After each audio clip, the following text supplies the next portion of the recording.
ከዚህ የሚቀል የፊዚክስ ጥያቄ ኢንትራንስ ኤግዛም ላይ ስለማይወጣ ሁላችሁም እንደዚህ አይነት ጥያቄዎችን መስራት መቻል አለባችሁ። በዚህ ቻናል ላለፉት 20 ዓመታት ማትስ እና ፊዚክስ ኢንትራንስ ኤግዛም ላይ በተደጋጋሚ የሚወጡ ጥያቄዎችን በደንብ ሪሰርች አድርገን በየቻፕተሩ ካታጎራይዝ አድርገን ሶልቭ በማድረግ እንገኛለን።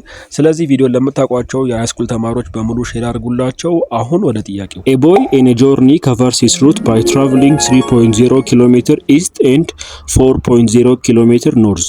What is the magnitude of his resultant displacement ነው የሚለው። እሺ መጀመሪያ ጥያቄውን ቪዥዋላይዝ በማድረግ እንጀምር። ልጁ ጉዞውን የጀመረው ከዚች ፖይንት ላይ ቢሆን መጀመሪያ 3 ኪሎ ሜትር ወደ ኢስት ሄደ ይላል። ኢስት ወደዚህ ሳይድ ቢሆን እሺ 3 ኪሎ ሜትር ወደ ኢስት ሄደ።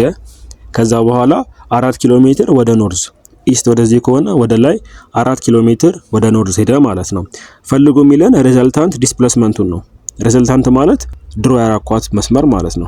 አሁን ጥያቄው የማትስ ጥያቄ ሆኗል። ራይት አንግል ትራያንግል አለን። አንዱ ሳይድ 3 ነው፣ ይሄኛው 4 ነው። ስለዚህ ሃይፖቴነሱን ለመፈለግ ፓይታጎረስ ቴረም እንጠቀማለን ማለት ነው። ስለዚህ ይሄኛውን ሲ ብንለው ሲ ስኩዌር ኢኳልስ 3 ስኩዌር ፕላስ 4 ስኩዌር፣ ይሄ 25 ይሆናል። ስለዚህ ስኩዌር ሩት ኦፍ 25 5 ይሆናል ማለት ነው።